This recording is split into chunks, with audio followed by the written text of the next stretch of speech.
Kira-kira tanggal 8 Zulhijjah hari Tarwiyah, 9 Zulhijjah hari Arafah, kemudian tanggal 10 Zulhijjah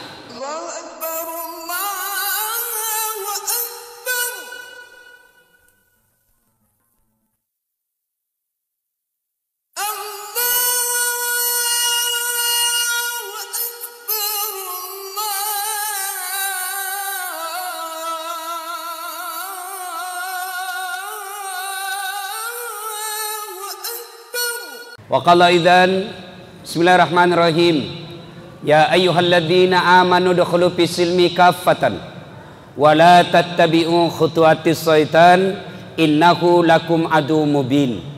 Wahai orang-orang yang beriman, masuklah engkau ke dalam Islam secara sempurna dan janganlah engkau ikuti langkah-langkah setan, karena sesungguhnya setan itu musuh yang nyata bagi kalian. Sebelum saya lanjut, saya mau tanya, ibu bapak, ada setan tidak di tengah-tengah kita? Ini kita lagi di masjid ini, kira-kira ada setan di tengah-tengah kita? Ada? Ada bos. Setannya bukan pocong, bukan uka-uka, bukan popok, bukan parakang, tapi apa setan yang ada di tengah-tengah kita? Bentuknya handphone. Apa ibu? Sana orang sudah ceramah masih juga handphonenya nak urus. Simpan dulu HP-nya, kamu dengar ceramah.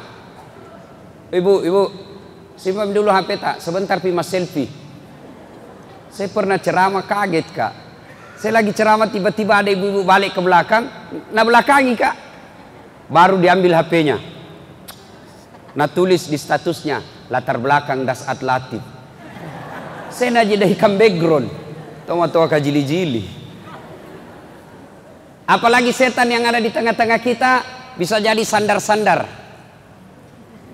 Itu Nabi ketika berdakwah, para sahabat langsung dekat-dekat.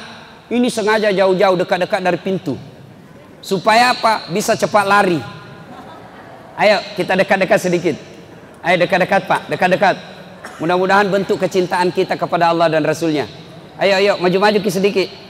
Coba bedek kalau anu di sini Ayu Tinting. Langsung bapak-bapak di depan semua sini. Ayo kita maju-maju, adik-adik, ayo maju-maju ke depan, rapat-rapat. Yang maju-maju ke depan, saya doakan murah rezekinya, anaknya soleh dan soleha. Yang tidak mau maju di depan berarti dia keras hati. Perlu punya anak supaya ada yang lanjutkan perjuangan. Mendengar ini, Ibrahim alaihissalam berkata, jangan mi sayang, kalau ini mi takdir tak tidak punya anak, ikhlas mau mi dia apa? Masya Allah, Ibrahim alaihissalam pak disuruh menikah sama istrinya, tidak tahu, tidak mau dia. Bapak-bapak kira-kira kalau pulang ki istri tak suruh bilang, pak mak beni nih, langsung merdeka. Masya Allah. Ibrahim alaihissalam dituntut diminta sama istrinya, bang kawin lagi. Apa kata Ibrahim alaihissalam?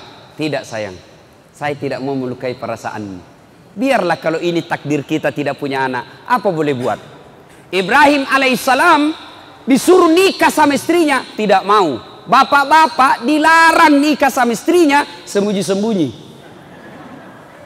Akhirnya Ibrahim alaihissalam didesak terus. Mak beneki nikah ki bang. Akhirnya Ibrahim alaihissalam berkata, ya baiklah kalau begitu. Baik mi, saya menikah. Lalu Siti Sarah berkata, oke, saya kasih nikah ki, tapi saya yang carikan ki jodoh. Ini menunjukkan bahwa tidak ada perempuan yang ikhlas 100%. Kalau dia ikhlas 100%, mestinya dia bilang cari maki sendiri mana kita suka. Tapi Siti Sarah berkata, oke, saya kasih nikah ki, tapi saya yang carikan ki perempuan. Kata Ibrahim, siapa mi? Kau pilih siapa? Jangan mi jauh-jauh. Itu ada pembantu tak Siti Hajar. Pembantunya dicari hitam. Nah bilang Ibrahim, ya, mi. Kalau itu kau suka, oke lah, nikah. Alhamdulillah, setelah nikah dengan Siti Hajar, beberapa saat kemudian hamil Siti Hajar. Dan beberapa saat kemudian hamil pula Siti Sarah. Setelah dia suruh suaminya menikah, baru hamil juga Siti Sarah. Ada ibu-ibu di sini sampai sekarang belum punya anak? Ada? Ada? Coba-coba ki ilmunya ini Siti Sarah. Coba ki, siapa tahu langsung hamil betul. Setelah menikah, hamil Siti Hajar, alhamdulillah lahirlah anaknya Siti Hajar bernama Ismail alaihi salam.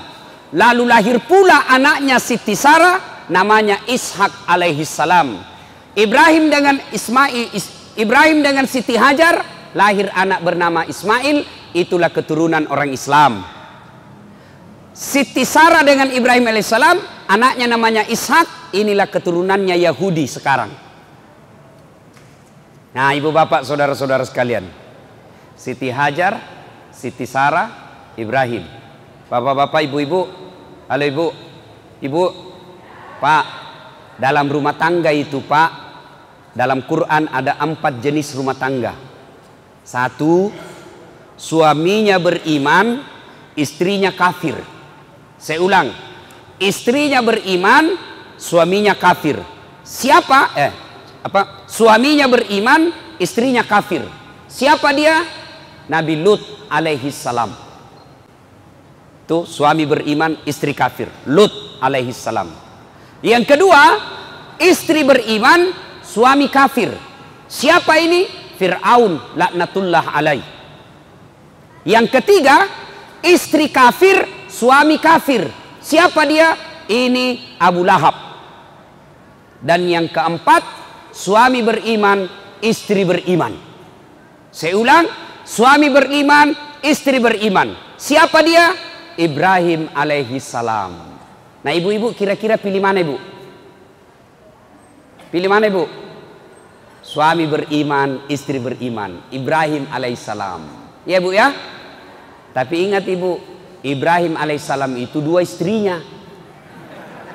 Langsung dia bilang ibu, jangan milih Fir'aun mau saja Ustaz. Nah, alhamdulillah, sebelum Ibrahim alaihissalam lahir anaknya Ismail, Ibrahim pernah bersedekah. Apa sedekahnya? 100 ekor onta, 300 ekor domba, 300 ekor sapi, 1000 ekor domba. Saya ulangi, sedekahnya dia sembelih 100 ekor onta, 300 ekor sapi, 1000 ekor domba. Kira-kira kalau dirupiahkan sekarang kurang lebih 5 miliar. Seluruh orang memuji. Weh, hebat kau Ibrahim, jago kau Ibrahim, kaya dermawan. Dipuji satu kampung. Mendengar pujian ini, Ibrahim alaihissalam muncul penyakit manusianya. Apa penyakit manusia? Senang dipuji. Tidak ada orang pak tidak suka dipuji. Semua orang senang dipuji, termasuk saya. Ya, seorang bilang, Ustaz, tambah gagah ki kuliah. Padahal saya tahu dia bohong. Tidak apa-apa, aku senang tonji. Ketemu temanku lama tidak ketemu, tambah muda ki kuliah Ustaz. Padahal saya tahu dia bohongi kak, tapi tidak apa-apa, saya suka tonji. Semua orang senang dipuji. Ibrahim dipuji, Ibrahim luar biasa kau, kaya dermawan, begitu banyak binatang kau korbankan. Apa kata Ibrahim alaihissalam? Kecil, tidak seberapa itu. Ini baru binatang. Andai saja ada anakku juga saya potong. Kenapa? Waktu itu memang Ibrahim belum punya anak. Beginilah, seperti caleg-caleg pilkada, pilih saya, sekampung sama-sama dari Sulawesi, bagi-bagi kartu nama, ini, pilih kak, telepon kak, 24 jam, kalau ada masalah telepon saya. Begitu terpilih, nah ganti nomor HP-nya. Banyak caleg begitu, banyak pemimpin begitu. Maka memilih pemimpin pembohong adalah kesalahan. Tetapi mempertahankan pemimpin pembohong itu kebodohan. Saya ulang, memilih pemimpin pembohong itu adalah kesalahan. Tapi mempertahankan pemimpin yang pembohong itu kebodohan, dongok beleng-beleng. Ibu bapak, saudara-saudara sekalian. Nah, sudah. Ibrahim berkata, jangankan binatang, andai saja anakku ada, anakku juga saya potong. Waktu itu memang belum punya anak. Berlalulah. Setelah menikah dengan Siti Hajar, melahirkan dan lahir anaknya namanya Ismail alaihissalam. Ketika Ismail alaihissalam usia remaja, sekitar kira-kira 13-14 tahun, Ibrahim alaihissalam tanggal 8 Zulhijjah mimpi. Tanggal berapa? Tanggal berapa Ibu? 8 Zulhijjah mimpi. Apa mimpinya? Dia melihat, Ibrahim, dulu kau pernah bernasar, kalau ada anakmu kau potong. Sekarang ada anakmu, potong itu Ismail. Bangun Ibrahim. Ini mimpi atau wahyu? Kalau mimpi, kenapa terang sekali? Kalau mimpi, kenapa jelas sekali? Kalau wahyu, kenapa anak disuruh potong? Mikir dia, ini mimpi atau wahyu? Mikir. Akhirnya tanggal 8 Zulhijjah, kita sekarang ini disebut hari Tarwiyah atau hari berpikir-pikir. 8 Zulhijjah. Hari apa, Dek? Hari apa? Hari apa? Ayo, hari apa? Tarwiyah. Sini kok kasih kau hadiah. Kok? Coba hadiah. 8 Zulhijjah namanya? Hari Tarwiyah. Hari apa maksudnya itu? Hari berpikir-pikir, maca kombo. Hari Tarwiyah, 8 Zulhijjah. Tidur lagi. Tanggal 9 Zulhijjah. Mimpi lagi, mimpi kedua kalinya. Ibrahim, wajah indramu, bayar utangmu, kau pernah nasar, tunaikan itu janjimu. Bangun Ibrahim. Lalu dia berkesimpulan, ini bukan mimpi, ini wahyu. Ibrahim alaihissalam yakin, saya harus memotong anak saya untuk membayar utangku. Hakul yakin. Tanggal 9 Zulhijjah sekarang kita kenal dengan hari Arafah atau hari keyakinan. Hari apa, Dek? Hari apa? Hari apa? Hari apa? Yang satu banyak sekali mau dikasih hadiah kalau sama-sama. Hari apa? Hari apa? Hari apa? Hari apa? Bapak hadiah. Hadiah Pak. Cepat berdiri, hadiah. Ada apa hadiah? Lain tong kalau ustaz kasih Pak. Barakah ini. Hari Arafah. Hari Arafah atau hari keyakinan. Maka ibu bapak saudara-saudara sekalian, kira-kira tanggal 8 Zulhijjah hari Tarwiyah, 9 Zulhijjah hari Arafah, kemudian tanggal 10 Zulhijjah dia panggillah anaknya Ismail alaihissalam. Ibrahim panggil anaknya, anakku sini kau dulu nak. Cok lo meyo lo nak. Kalau kita orang Bugis, cok sini kau dulu nak. Agambo begini nak, saya diperintah Tuhan untuk potong kamu. Menurutmu bagaimana? Kira-kira kalau anak yang tukang bola, pemain game di rumah, Pak, kita tanya anak yang pemain game, nah disuruh kak potong kok. Kira-kira apa jawabannya Pak? Apa jawabannya kira-kira Pak? Paling jawabannya dia bilang, kenapa anak saya? Nenekku mau yang sudah mau mati. Ini anak pintar tapi tidak soleh. Ini pintar, tidak salah tawa. Ini pintar, kenapa yang masih muda, yang tua mau sedikit lagi mati. Atau kira-kira Pak, kalau Bapak diperintah potong anak 9, masih ada pilihan, kita cari yang nakal. Potong anakmu, mana yang pembohong. Ismail, anak satu-satunya, lama dirindukan, disuruh potong. Kata Ismail alaihissalam, silahkan Pak, jangan ragu, laksanakan, insya Allah Bapak mendapati saya menjadi anak yang saleh, anak yang sabar, anak yang takwa, anak yang soleh. Potong saja Pak, tidak ada masalah. Cuma kata Ismail, sebelum kita potong Kak, ada beberapa permintaanku. Satu, Pak, nanti kalau Bapak potong saya, pakai pisau atau parang yang sangat tajam supaya saya tidak lama menderita. Maka bapak-bapak yang bertugas potong sapi kalau Idul Kurban, jangan pakai pisau yang tumpul Pak, pakai pisau yang tajam. Bapak-bapak penjual ayam potong jangan seenaknya potong, baca bismillah Pak. Itu ada di Sulawesi Selatan, saya lihat Pak, penjual ayam potong.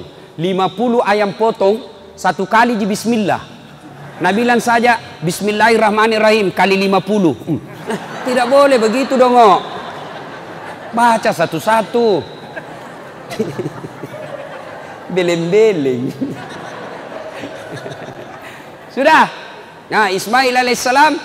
Yang kedua kata Ismail, tutup mata Pak. Tutup begini. Kenapa? Kalau kita lihat Kak nanti ragu-ragu Ki. Kita sayang Kak. Enggak mau Ki itu. Yang ketiga Pak, tolong ikat tanganku, ikat kakiku supaya saya tidak meronta-ronta. Masya Allah. Yang keempat kata Ismail alaihissalam, tolong ini bajuku yang saya pakai jangan kena darah supaya tidak naliak bamaku. Dan yang kelima kata Ismail alaihissalam, tolong ketika saya sudah wafat jangan ada anak-anak yang lewat depan rumahku seumur saya supaya mamaku tidak ingat kekasihan kalau naliak itu anak. Baiklah, pergilah Ismail. Dimandikan. Nabi bilang Ibrahim. Dia bilang sama istrinya, yang sayang, kenapa Ki ketawa? Itu Ibrahim Pak romantis sama istrinya. Tidak seperti bapak-bapak. Waktu nanti pacari istrinya sopan sekali. Tabe endi, hati-hati Ki sayangku. Terserah kita. Aduh. Hati-hati Ki, hati-hati Ki, ada batu di depan tak. Kesina. Itu dulu waktu udah dipacari. Sekalinya sudah ada anaknya dua, tahan tuh kaki istri, apa kita bilang? Di mana mu simpan matamu dongo? Coba. Ibrahim alaihissalam tidak seperti itu. Dia panggil istrinya, yang sayang. Kenapa Ki Daeng? Tolong saya mandi itu Ismail. Kasih pakai baju baru, sisir rapi-rapi, rambutnya kasih parfum. Ih, mau apa? Saya mau bawa jalan-jalan anak tuh. Baiklah. Pergilah Ibrahim bersama Ismail alaihissalam meninggalkan rumahnya menuju ke tempat pemotongan. Ketika menuju ke tempat pemotongan itu, kepanasan iblis. Kepanasan iblis berusaha menggagalkan ini. Kenapa? Kalau Ibrahim berhasil, berarti iblis gagal menggoda manusia. Maka dia usaha goda Ibrahim. Dengan cara apa? Dia bisi Ibrahim. Woi Ibrahim, balik kau lihat itu anakmu. Kenapa? Lihat kau itu anakmu, lucunya, lamanya kau harapkan, berpuluh tahun kau berharap, anakmu sekarang lagi lucu-lucunya, sudah ada, masa kau mau potong? Apa kata Ibrahim alaihissalam? Jangankan anakku, andai saja Tuhan perintah saya potong diriku, diriku juga saya potong. Ibrahim alaihissalam ambil batu, dia lempar itu iblis. Pergi kau iblis, ishab ya lep, pak, pergi kau. Kena pantatnya, lari sampai di balik papan, balik lagi. Gagal goda Ibrahim. Dia goda istrinya. Siapa namanya istrinya tadi, Dek? Siapa? Sini kau, sini. Coba kau. Hadiah. Coba kau. Siapa namanya tadi? Sebelum kau jawab itu tanya pertanyaanku aduh dulu. Passwordnya. Siapa namanya nenekku? Mestinya jawab kau saja sembarang karena orang tidak tahu juga siapa namanya nenekku. Hadiah. Oke, ya. Yuk Bapak, saudara-saudara sekalian. Siti Hajar digoda sama Ibrahim si iblis. Hajar. Sini kau dulu. Apa? Kau tahu mau dibawa kemana anakmu? Mau dibawa jalan-jalan sama bapaknya. Dongoko. Maksudmu? Tolo-tolo ini. Maksudmu? Nah bodoh-bodohi kau suamimu. Maksudnya apa? Mau potong itu anaknya. Sebaran dia bilang gini. Mana ada orang bapak mau potong anaknya? Iya, mau dia potong. Kok bisa? Katanya itu perintah Tuhannya. Apa? Perintah Tuhannya. Betul kok? Iya, katanya perintah Tuhannya.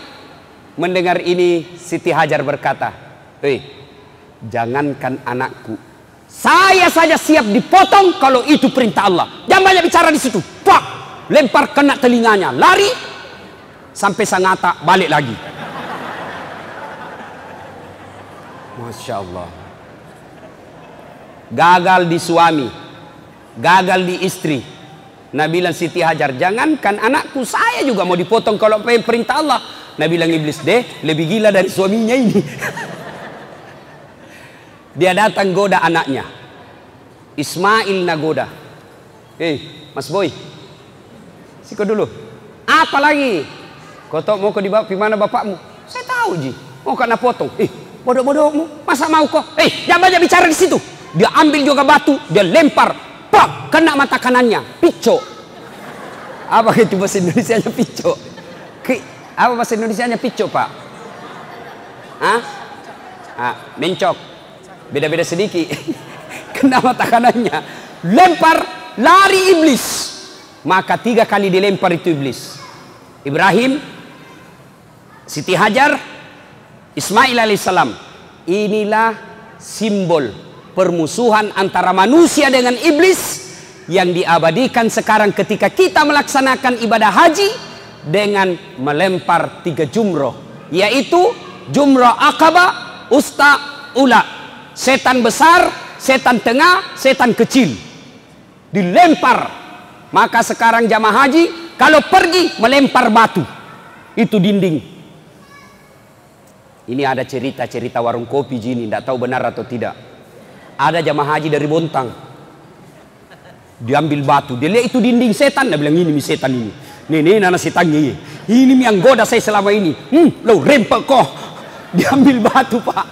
Diambil batu, dilempar itu dinding. Wih, kembali. Talaci itu batu hampir nak kena kepalanya. Dia pungu itu batu, begitu dia pungu dibuka, ada batu tulisannya, sesama setan dilarang saling melempar. Dia bilang, kau di sini kau lempar Kak, di Bontang bersahabat Ki. Akhirnya apa? Sudah lempar 3 jumroh itu. Sudah sampailah Ibrahim bersama Ismail di tempat untuk disembelih. Bapak-bapak, ibu-ibu, biasanya kalau kita pergi haji atau umroh, itu kan biasa kita pergi dibawa tur, ya. Biasa kalau sudah lewat Padang Arafah, kemudian masuk Musdalifah, biasanya itu tur leader atau mutawib atau ustadz bilang di atas bus, Bapak Ibu lihat ke arah kanan, di atas bukit setelah rumah raja, istana raja, ada di atas bukit seperti pos satpam. Disitulah tempatnya Ismail alaihissalam dibaringkan, dipotong sama bapaknya. Itu ada itu tempat sekarang. Mudah-mudahan Allah berikan rezeki, umur yang sehat. Bapak ibu semua, adik-adik semua bisa datang ke tempat itu. Amin. Sudah. Diikatlah tangannya Ismail, diikat kakinya. Ibrahim alaihissalam tutup matanya, diambil pedangnya, dihadapkan pipinya Ismail ke tanah. Dia kasih lengket di tanah pipinya. Lalu dikeluarkan pedangnya. Dia iris lehernya. Nah gerek ini. Begitu dia gorok lehernya, tidak mempan, Pak. Dek na belui, tidak mempan. Dia iris, dia keras, tidak mempan. Lalu Ismail alaihissalam berkata, pisau kundru. Pisau tumpul kita pakai, Pak. Nabi bilang tidak, tajam ini, tajam. Ibrahim mau yakinkan dirinya, ini pisau pedang ini tajam atau tidak. Akhirnya apa? Itu pedangnya dihantamkan ke batu. Dihantamkan ke batu, batu pecah. Nabi bilang Ibrahim, batu keras pecah. Ini lembut kok tidak nak makan. Nabi bilang Ismail, barangkali ragu-ragu Ki. Tidak, ku keras mini. Akhirnya dia bilang coba lagi yang kedua kalinya. Begitu mau dicoba kedua kalinya, Pak, Ismail bilang tunggu dulu Pak, tunggu dulu, jangan dulu. Apa lagi nak? Pak, dengar baik-baik Pak, dengar baik-baik. Ibu, dengar baik-baik. Pak, tolong lepas tanganku.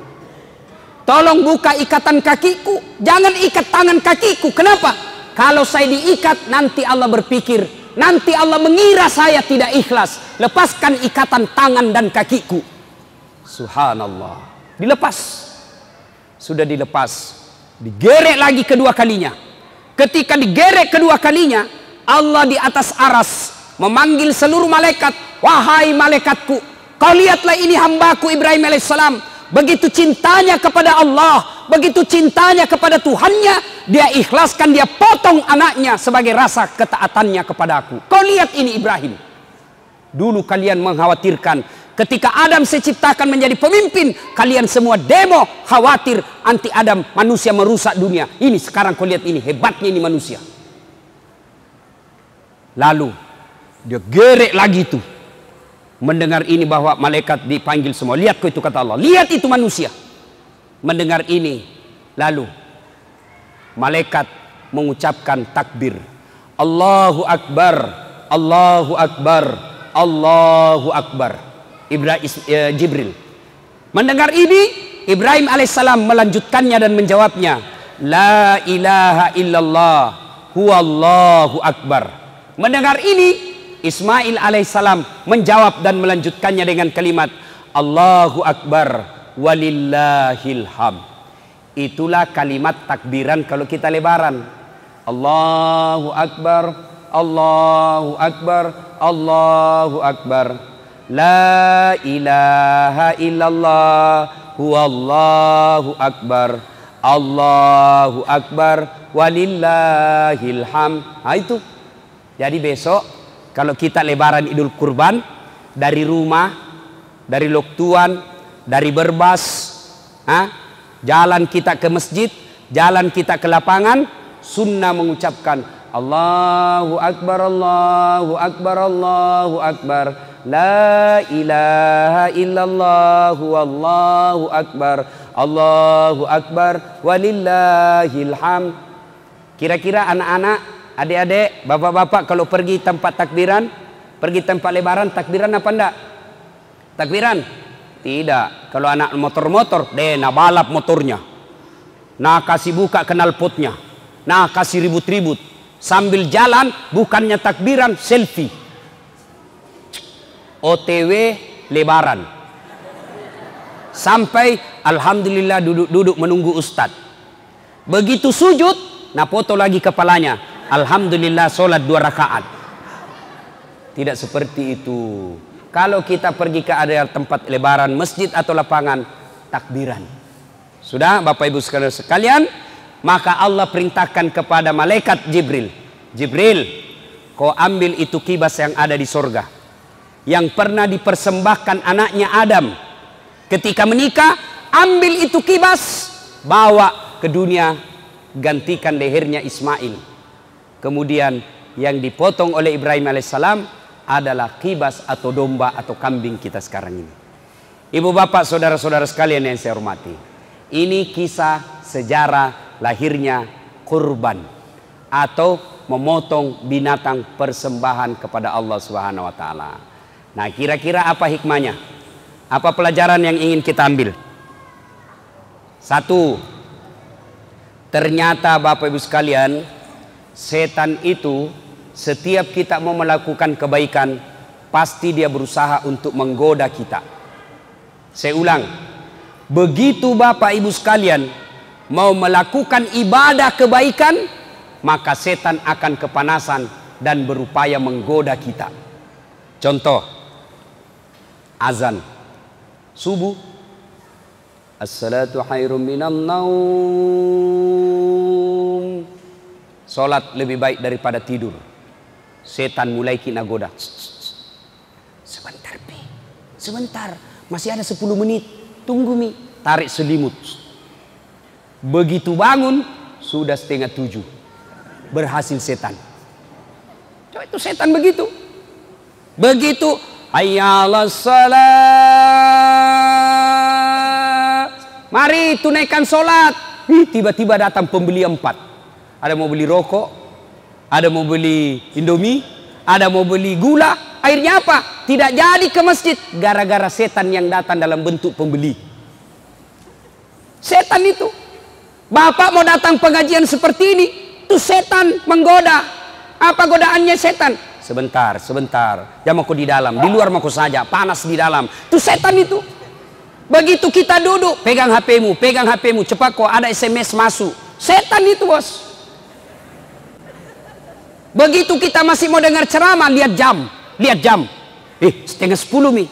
Baru Nabi bilang teman, pulang maki, 9:30 Mi. Setan itu, Pak. Dan setan berupa teman, susah ngusirnya. Kalau setan tidak kelihatan, bacakan bismillah, lari nih Pak. Kalau setan teman, apa Nabi bilang? Baca mako, surah Yasin, ku dekati kok. Itu setan itu Pak. Nah ibu bapak saudara-saudara sekalian, ketika kita mau melakukan kebaikan, setan pasti kepanikan. maka dia berusaha menggoda kita. Contoh,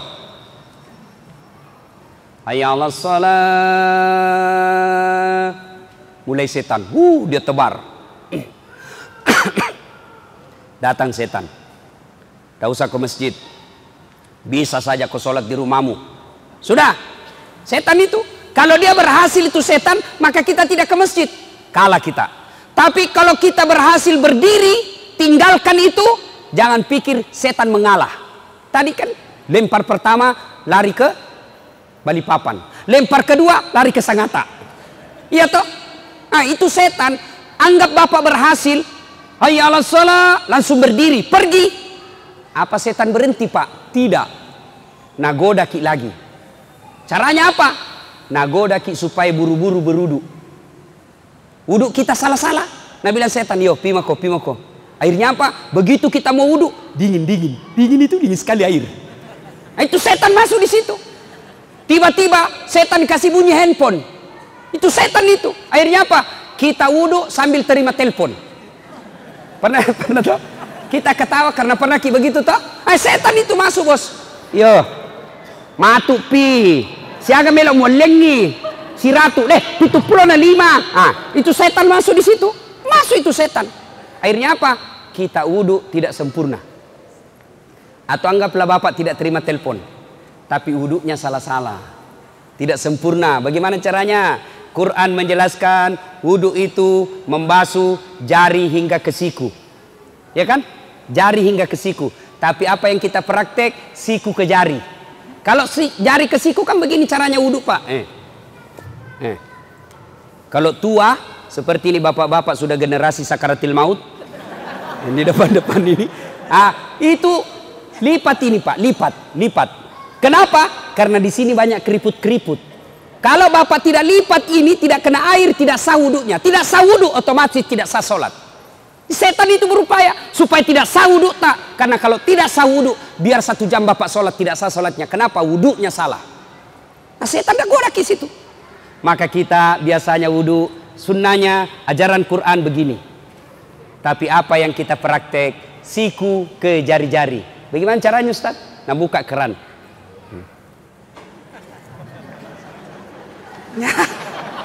Baik, itu ada yang sambil menyanyi TikTok. La ilaha illallah. Capuk habis. Atau rambut. Ini anak muda ini yang pelihara rambutnya. Sekarang rambut modern, Pak. Dulu saya waktu kecil cukur bandan, Pak. Itu yang habis di sini, ada di sini. Ternyata ada lagi sekarang. Muncul lagi tuh sekarang cukur bandang. Tapi lebih modern sekarang, Pak, karena ada gotnya. Biasa garis-garis di sini ada gotnya. Ada tuh di sini. Motong dibilang seperti Ronaldo. Ronaldo mancung hidungnya, kau pokoknya. Itu coba tuh. Akhirnya apa? Karena dia sudah kasih apakah namanya itu yang biar kena angin topan tidak goyang rambutnya. Pamode apa? Pormadet apa namanya itu? Dah minyak rambut. Kalau kita dulu minyak rambut kan Pak, minyak kemiri sama Brix. Cara ngambilnya begini, Pak. Kasih simpan. Begitu kita upacara bendera, keluar semua rambut di sini, Pak. Itu zaman saya sekolah. Oh, sekarang ada. Karena rambutnya sudah jambur, Pak. Nah, model kayak Ronaldo. Pergi sholat. Takut rusak ini, Pak. Takut rusak rambutnya. Akhirnya apa? Bagaimana wudunya? Nah, kasih begini saja. Ini Pak Guru kok cilaka. Itu Quran menjelaskan membasuh sebagian rambut. Membasuh sebagian rambut. Lebih cocok kamu berwudu begini, karena ini rambut, daripada cuma begini. Apalagi yang banyak kelirunya, setan masuk. Ketika apa? Ketika kita basuh kaki. Biasanya orang basuh kaki, Pak, kan itu sunnahnya Nabi, jari-jari tangan masukkan ke jari-jari kaki, usap telapaknya sampai ke tumit. Mohon maaf, begini prakteknya kira-kira. Tapi apa yang kita praktek? Kita wudhu begini, Ji. Pulang-pulangku berbadan dua, hai. Nah kena ko setan, Bo. Lewat namakan ko setan. Dia bilang setan, ladongo. Coba ya. Nah, ibu bapak saudara-saudara sekalian, sudah anggaplah sempurna wudunya, bagus betul wudunya. Apa setan lari dan tinggalkan? Tidak, setan masih goda kita. Gimana caranya? Nah ikuti ke masuk masjid. Baru apa Nabi bilang? Lihat ko timer. Lihat ko waktu. 2 menit mami kamat. Jam ko sholat sunnah. Duduk mako.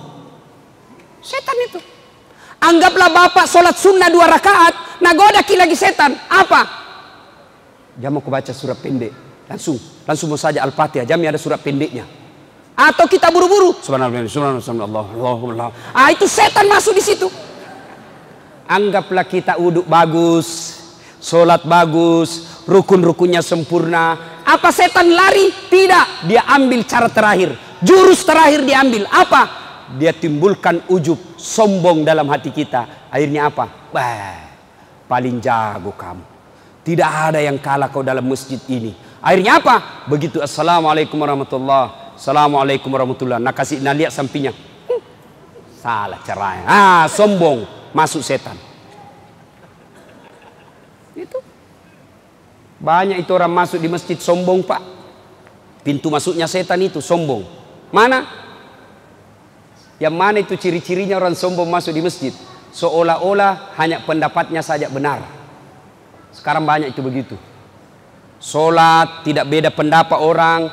Ada yang kasih begini tangannya kalau sampai begini. Ada yang kasih begini. Yang kasih begini dia bilang salah ini.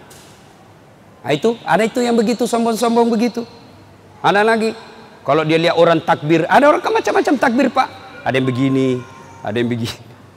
Ada juga saya lihat kayak main-main saja. Ada juga begitu. Itu sekadar kita akan baca.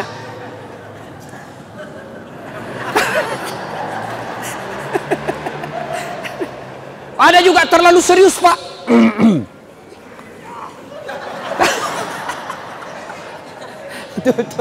Silahkan lakukan, tapi jangan salahkan orang. Ini banyak orang salahkan pendapatnya orang lain. Takbir itu pak, posisi setelah takbir Allahu Akbar, posisi tangan saja itu macam-macam. Ada 5 caranya. Imam Mazhab 1 Allahu Akbar antara pusat dengan tulang rusuk tengah-tengah. Yang kedua Allahu Akbar di atasnya sedikit perut. Yang ketiga di atas dada Allahu Akbar. Yang keempat di bawah pusat Allahu Akbar. Bukan di bawah sekali ya. Yang kelima Allahu Akbar lurus saja begini. Ini umumnya Syiah dan Iran. Mana yang betul? Betul semua. Bapak mau begini silahkan. Bapak mau begini silahkan. Mau begini silahkan. Yang mana salah? Nah pakai semuanya. Allahu Akbar.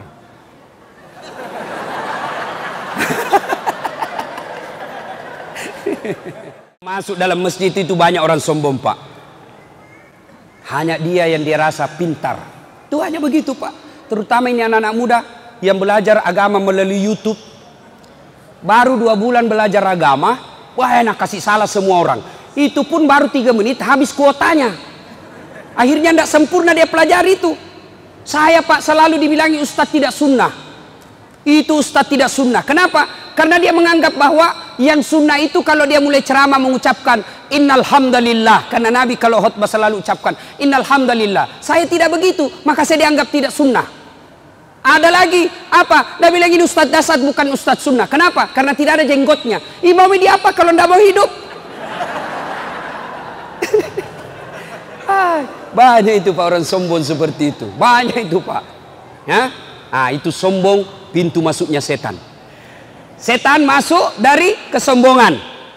Percaya hikmah pertama, apabila kita mau melakukan kebaikan, setan pasti berusaha menggagalkan dengan cara dia goda kita. Godaannya dari apa? Dari suami, dari istri, dari anak.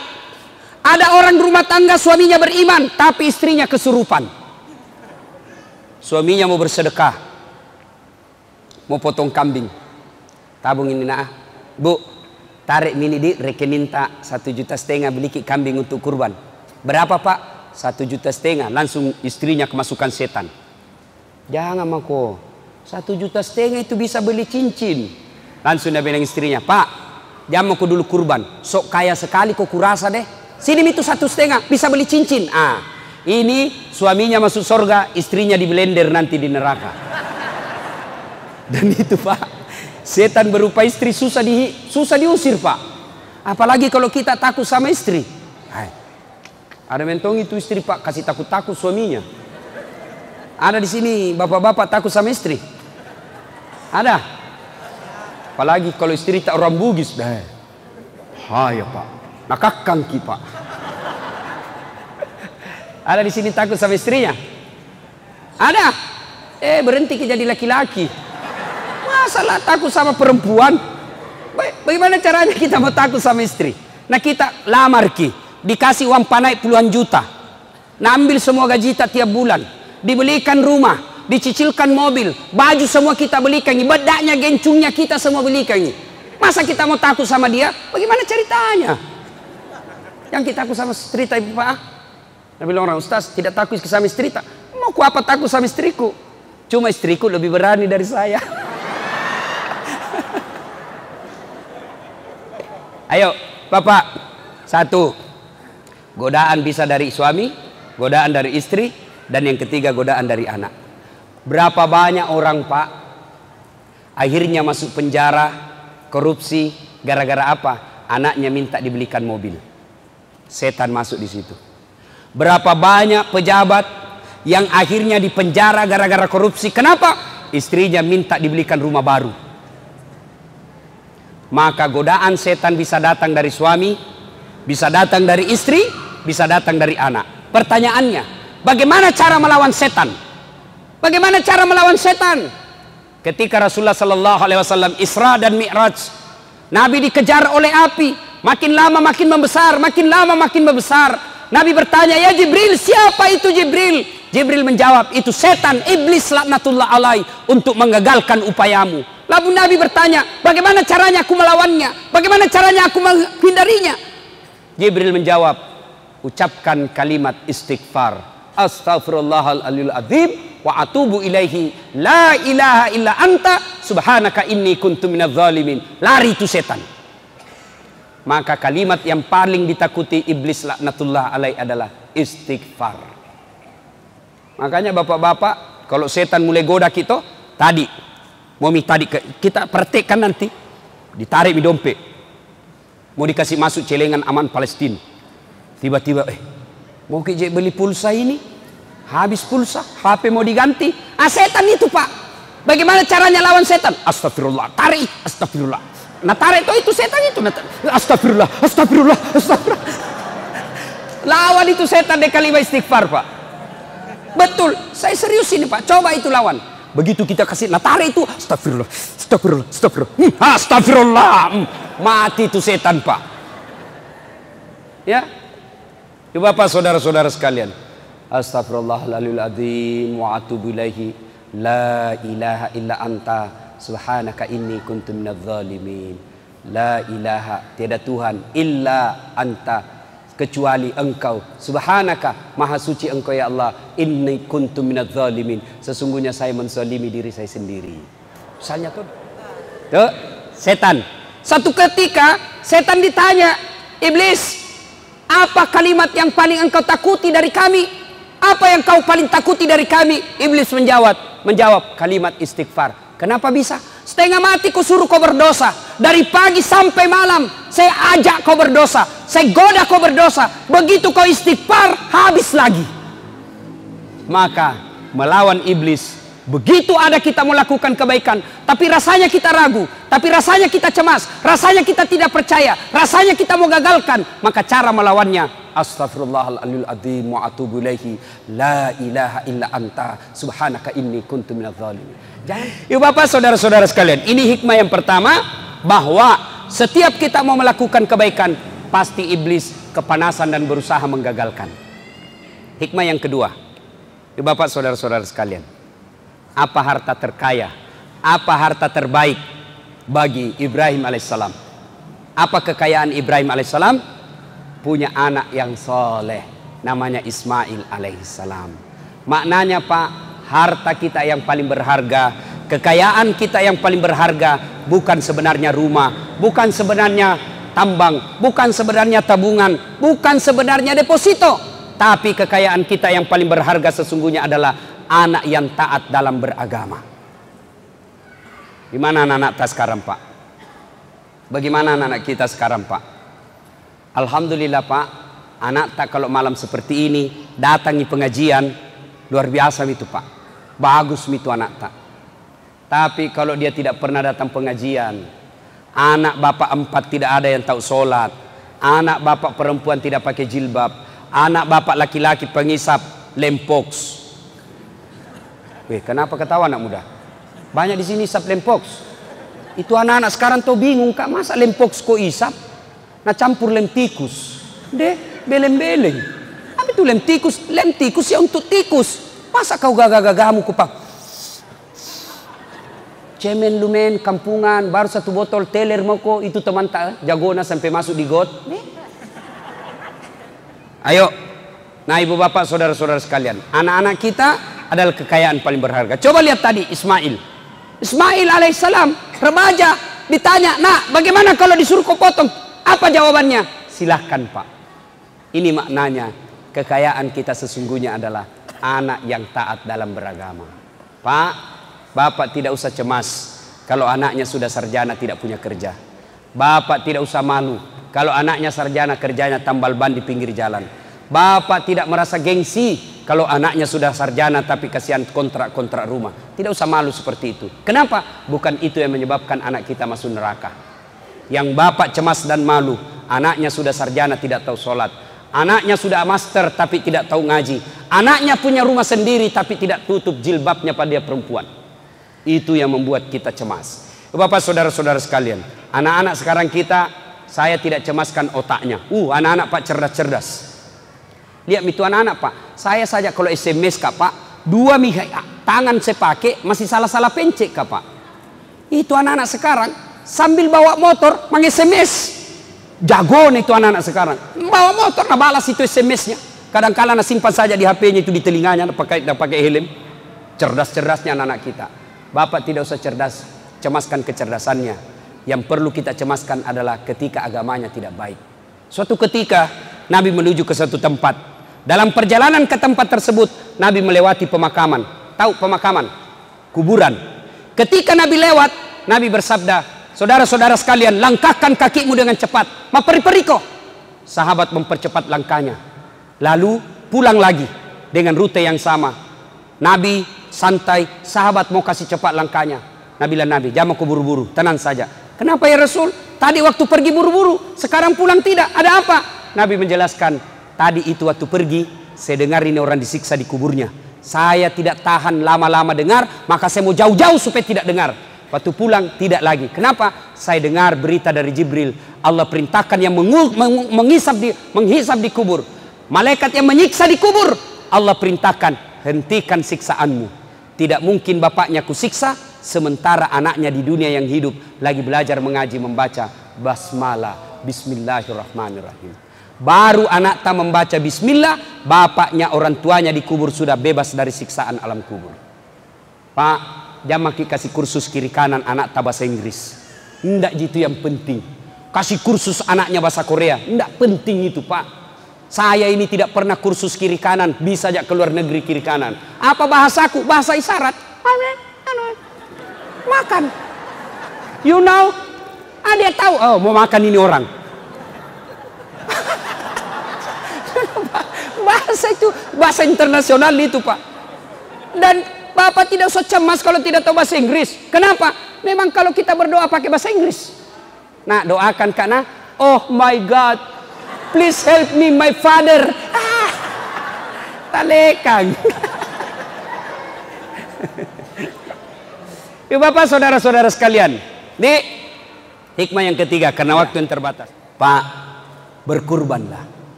Berkurbanlah. Syukur Pak, Allah tidak suruh kita potong anak tak. Bagaimana misalnya anak disuruh potong Pak? Alhamdulillah, kambing jina minta Tuhan. Sekarang ini Pak, banyak orang tidak mau kurban padahal dia mampu. Saya ulang, banyak sekali sekarang orang tidak mau berkurban padahal dia mampu. Sementara banyak orang mau poligami padahal dia tidak mampu. Coba itu sekarang nak balik-balik.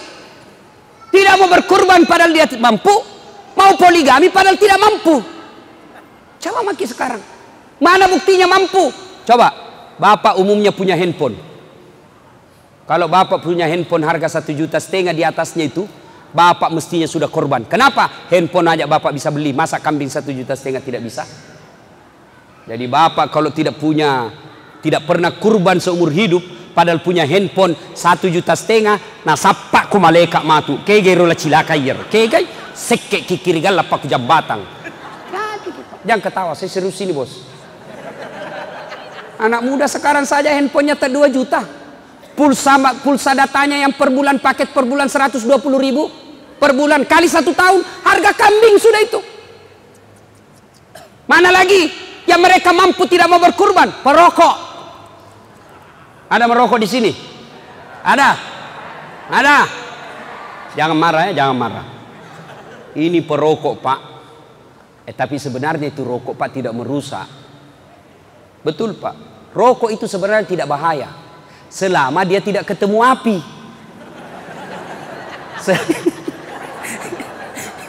Asal itu rokok tidak ketemu api pak, aman. Kantong ini saja, yang penting jangan kasih ketemu api. Kapan dia ketemu api pak, maka solangi pak.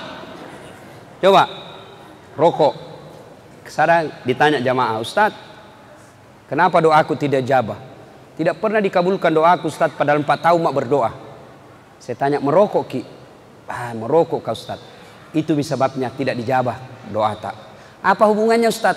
Salah satu sebab doa tidak dikabulkan Allah kalau kita selalu berbuat haram. Dan apa yang berbuat haram? Rokok. Ada yang bilang, makruh Ustaz. Ada itu ulama di Jawa bilang makruh. Sebagian saja. Ulama Timur Tengah semua bilang haram. Hanya sebagian katakan makruh di Indonesia. Kenapa? Saya pelajari ternyata dia juga merokok. Saya kalau ada ustaz merokok langsung ku kali 0. Kayak orang bodoh-bodoh itu kalau merokok. Coba kita itu orang perokok pak. Ambil rokok nah, sandar-sandar. Itu saja nak kerja 10 menit. Sekali-kali isap kunyai.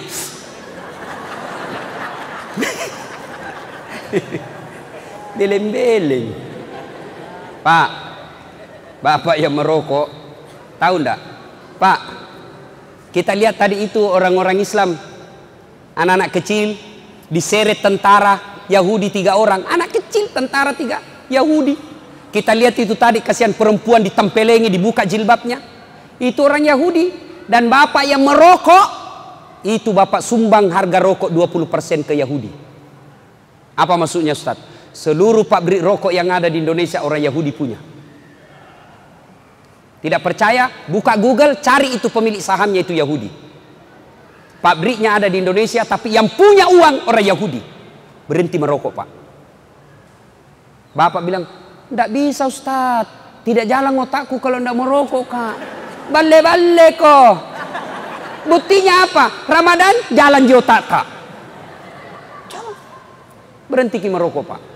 Niatkan, berdoa ki hari ini, ya Allah berikan saya kesanggupan berhenti merokok. Tanpa pertolonganmu saya tidak bisa sembuh dari rokok ya Allah. Bantu saya berhenti. Pembeli rokokku saya niatkan untuk tabung pergi umroh. Allah pasti bantu ki pak. Saya lihat ini buka-buka banyak perokok. Berhenti maki merokok pak. Kita tahu itu orang Yahudi. Nah kirimkan ki rokok ke Indonesia. Batuk-batuk maki. Kena maki kanker paru-paru, kena maki asma, kena maki penyakit lain-lainnya, baru nak kirimkan ki lagi obatnya. Ibaratnya nak pelihara ki nak habisi wanta, nak kasih sakit ki, nak kasih ki obatnya, dia semua ambil wanta. Berhenti ki merokok pak. Lebih itu harga rokok kita beli kambing untuk kurban. Nah ibu bapak saudara-saudara sekalian, kurban hari ini, kurban ada yang niat kurban? Kalau ada niat kurban pak, selama ini kita kurban di Bontang. Selama ini kita kurban di Sulawesi, selama ini kita kurban di Jawa, selama ini kita kurban di Indonesia, maka tahun ini kita kurban di Palestina. Caranya apa? Sumbangkan pembeli kambing ke Aman Palestina. Kalau bapak punya uang malam ini sumbangkan, kalau tidak malam ini bawa ke kantornya di Barbas Tengah. Insya Allah pak, itulah uang tak yang akan menolong kita dunia akhirat. Tidak ada orang bangkrut di dunia ini karena menolong sesama manusia. Tidak ada orang yang habis hartanya kalau dia suka fisabilillah, berjuang di jalan agama Allah. Nah, ibu bapak saudara-saudara sekalian, karena sudah jam 10, inilah saja tausiah kita pada taklim kita kali ini. Mudah-mudahan ada manfaat. Ada yang bisa ulang apa hikmah malam ini? Ceramah kita, hikmahnya ada 3 tadi, apa? Ayo, siapa? Ada hadiah. Ayo, anak muda. Siapa? 1 jam kak ceramah, ndak ada yang tahu gimana kak kurasa ini. Hancur Ustaz ini malam ini. Siapa? 1. Yang kedua pas. Itulah pentingnya Bapak Ibu bawa catatan kalau pergi pengajian, karena susah kita menghafal. Apa lagi? 1 saja yang dihafal. Apa yang kedua?